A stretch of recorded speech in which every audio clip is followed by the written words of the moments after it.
comme ça, mais elle a donné 11. Hein? 11. 11. Monsieur Tambi part à la retraite l'année prochaine. Il est alors passé au bureau d'écoute de conseil en agronomie et protection de l'environnement pour nous dire bonjour et profiter, prendre des conseils sur son projet d'élevage de porc qu'il est en train de ficeler. Convaincu de la pertinence de son projet, nous avons souhaité le galvaniser en l'amenant visiter une ferme exceptionnelle et inspirante pour qu'il touche du doigt les réalités et bien se préparer. C'est ainsi que nous nous sommes retrouvés à la ferme La Grasse à Tanlarguin, non loin de Saba, pour comprendre les contours de l'élevage des porcs et profiter pour commander les futurs reproducteurs et reproductrices de la ferme de M. Tambi. Rappelons que la ferme La Grasse a pour vocation claire de multiplier et diffuser les races porcines performantes afin de contribuer à l'amélioration des élevages et au développement de la filière porcine au Burkina Faso. Et pour y parvenir, la ferme s'appuie notamment sur une technique moderne de reproduction, à savoir l'insémination artificielle. Disons que depuis 7 ans, la ferme La Grasse pratique l'insémination artificielle au sein de son exploitation pour fournir des races de qualité premium à ses clients. Parmi ces races performantes, nous pouvons citer les Duroc, les Piétrins, les Hampshire, les Large White, les Valence et les Landras que vous pouvez payer tout petit pour aller engraisser ou multiplier. Vous avez aussi la possibilité de payer directement une femelle gestante pour démarrer en vitesse votre projet d'élevage. Ce qui est sûr, ces différentes races se démarquent du lot par leur faible indice de consommation et un taux de graisse faible dans leur carcasse à l'abattage. Alors écoutons avec passion la dynamique technicienne qui coordonne les activités de production à la ferme La Grasse. Bonsoir. Comment vous allez? Je vais bien, j'espère de même chez vous. Oui, ça va. On vous a rendu visite aujourd'hui parce que vous faites un boulot merveilleux. Donc, on est là pour visiter la ferme et puis bon, avoir des perspectives aussi pour entreprendre dans la production des porcs. Alors, est-ce que vous pouvez nous présenter cette loge-là, c'est quoi? Cela nous fait vraiment beaucoup plaisir. Ici, nous sommes dans la loge des mères. Les mères sont issues d'insémination, toutes les mères qui sont ici. Donc les mères, après sevrage, on les amène dans cette loge, on les saillit. Donc toutes les truies qui sont ici ont été saillies et sont en attente de vérification. Voilà. En gestation? Non, pas en gestation. Elles ont été saillies, mais en attente de vérification pour confirmer la gestation d'abord. Ah, donc elle dit que là, on n'est pas sûr d'abord. On n'est pas sûr d'abord si elles sont gestantes ou pas. Voilà, mais elles ont été montées. On attend maintenant pour le 21e jour pour vérifier les chaleurs. D'accord. Quand on les regarde, il y a d'autres qui ont presque les mêmes couleurs, il y a d'autres qui ont des couleurs différentes. Ça veut dire que c'est plusieurs variétés, c'est ça? C'est ouais, on a plusieurs races ici. Les rouges comme ça, ce sont des Duroc F1. F1, ça veut dire que ce sont des premières inséminées. On a les Hampshire et puis les Valence qui sont au niveau du mur là, tachetés de noir là. Eux, c'est des Valences. Et puis celle-là, c'est Piétrin, un Piétrin. Donc, si moi je voulais faire élevage de porc, c'est quelle race que vous conseillez? Bon, pour faire l'élevage, c'est la race Large White ou Landras qui est meilleure. Eux, ce sont des... Moi, j'ai à faire l'engraissement et puis vendre. Bon, l'engraissement pour vendre, le mieux, c'est les Duroc comme ça, et puis les Valence. Eux, ils produisent plus de la viande. D'accord. Produisent plus de la viande que les petits. Donc, si c'est l'engraissement pour vendre, c'est mieux d'utiliser les Duroc ou les Valence. Voilà. Les Large White et puis les Landras aussi sont bons pour l'engraissement. Mais les deux races, eux, ils produisent plus de la viande que Large White et Landras. Ah, d'accord. Il n'y a pas de problème. En tout cas, ils sont gros. En tout cas. Est-ce que tu as une idée du poids Bon, moyens comme ça? Comme c'est des mères, nous on ne les pèse pas comme ça. Mais elle là, elle peut atteindre 300 kilos comme ça. Parce qu'il y a eu des porcs qui ne valaient pas elle, mais on a pesé à peu près 280. Mais celle-là, elle peut atteindre 300 kilos. 300 kilos. Voilà. C'est vraiment... 300 en allant comme ça. Donc, c'est une supposition. Peut-être elle peut atteindre les 400. Les 400. Voilà. Mais les petits, par exemple, de l'âge white là, quand les petits là, font combien de mois quand on veut faire l'engraissage et puis vendre combien de mois? Bon, l'engraissage à partir de 2 mois. Parce que si on les sèvre, on fait post-sevrage et puis on continue avec l'engraissement seulement. Mais quelqu'un qui vient acheter pour engraisser, lui il a combien de mois pour pouvoir vendre? Bon, à peu près, s'il nourrit bien là, bon, à peu près 5 à 6 mois là. 5 à 6 mois logiquement. Voilà. Bon, peut aller jusqu'à 8 mois. Ça, ils seront bien gros. Avec combien de kilos en moyenne? En moyenne, bon, si la race est bien nourrie seulement, il peut atteindre 200 kilos. Pas 400. Pas 400. D'accord. 200 kilos. D'accord.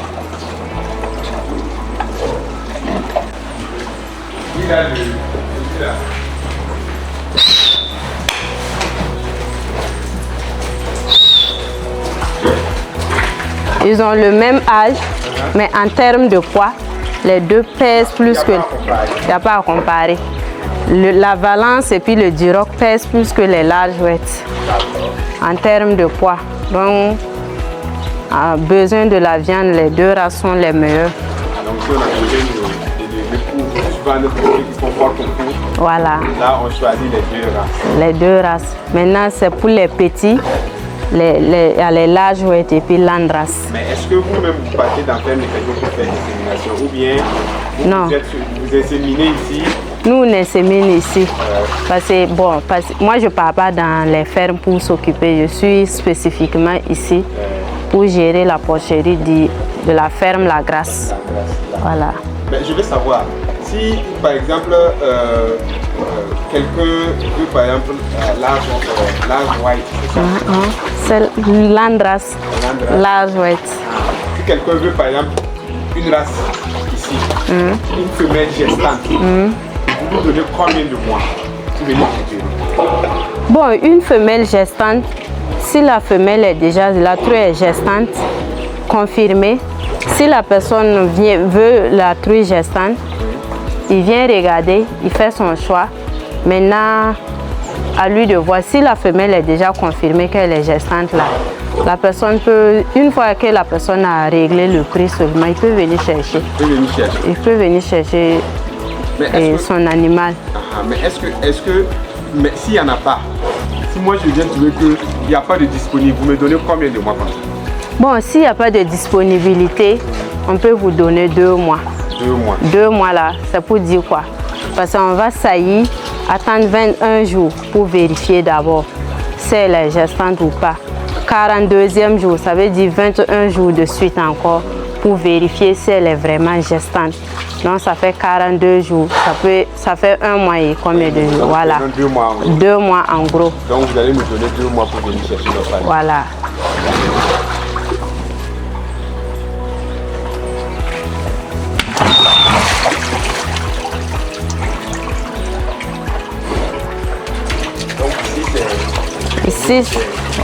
Ici c'est la loge des Véras. Les Véras qu'on utilise pour saillir nos femelles. Saillir les femelles là. Voilà. Pour avoir la population que vous pouvez vendre à ceux qui veulent venir payer pour aller engraisser. Ici ce sont des races aussi et des Véras issus d'insémination 2e génération. Et celui-là, c'est une race pure. Celui-là? Oui, une landrace, race pure. Race pure? Oui. Que nous on utilise pour nos femelles. C'est une bonne race. Donc les landraces aussi, ce sont des bonnes mères, prennent bien soin de leurs petits, sont prolifiques aussi. Voici la différence entre les larges ouettes et puis les Duroc. Vous voyez les deux races là, Duroc et puis Valence. Et ils sont plus en forme que les deux larges ouettes. Mais est-ce que comme ça là, on peut les vendre à un particulier pour élever? Oui. Si la personne est prête, il a construit sa porcherie et puis la personne a besoin d'une truie gestante, la personne peut commander. Même si la personne veut qu'on le livre seulement, il n'y a pas de souci. Ici, c'est la loge de gestation. La loge de gestation. Oui. On peut dire que tout le monde est gestant. Toutes les truies sont gestantes ici. Donc ça veut dire que ça, là, par exemple, si quelqu'un veut tout de suite, pour aller dans sa ferme, c'est confirmé. Il peut avoir combien de petits à la mise bas? À la mise bas, les petits commencent de 5 en montant. De 5 en montant. Voilà. De 5, la personne peut avoir 12 petits. Mais la plupart des mises bas ici, c'est entre 10 à 13. Donc, tu dis qu'ici, c'est la loge de croissance. Oui. Donc, ici, c'est des verras issus d'insémination réservés uniquement pour la reproduction. Ce sont des reproducteurs. Voilà. Si une personne a besoin d'un reproducteur, il peut venir faire le choix ici. Ici, on a sélectionné uniquement pour la reproduction. Pour la reproduction. Voilà, ce sont des verras. Chez ces gars-là. Voilà. Ils sont issus d'insémination. Et puis, on les a réservés ici même, juste pour la reproduction. D'accord. En tout cas. Et là, ils ne passent pas dans la casserole. On ne peut pas manger ça en ville. Non. On ne peut pas croire ça en ville. D'accord. Et si c'est la maternité. Oui. Donc celles qui ont mis, voilà. On les regroupe. Elles sont là. Avec leurs petits. Une fois la gestation avancée, 1 mois avant la mise bas, on les amène ici pour les mises bas. Maintenant,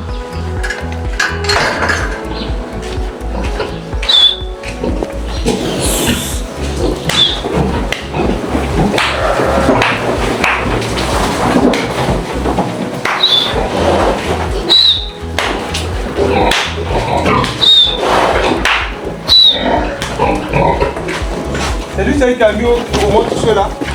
bon, il y a d'autres qui sont dedans. Donc un problème de place là, on les met deux. Voilà. D'accord.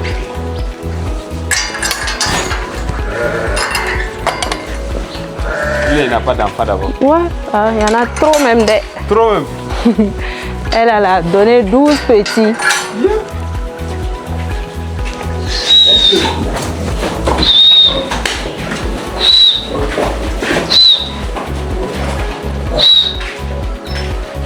Elle est seule avec ses petits.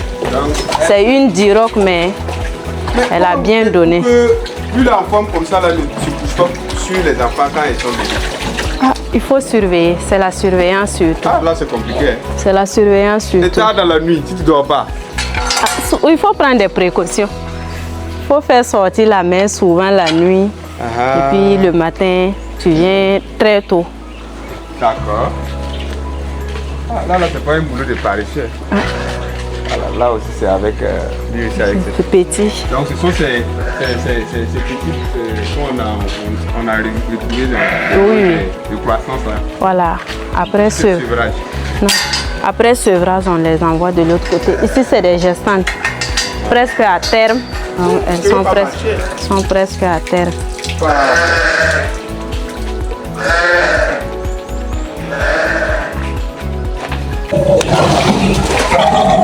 Les gros comme ça, mais elle a donné 11. 11. Elle a donné 11 petits, oui.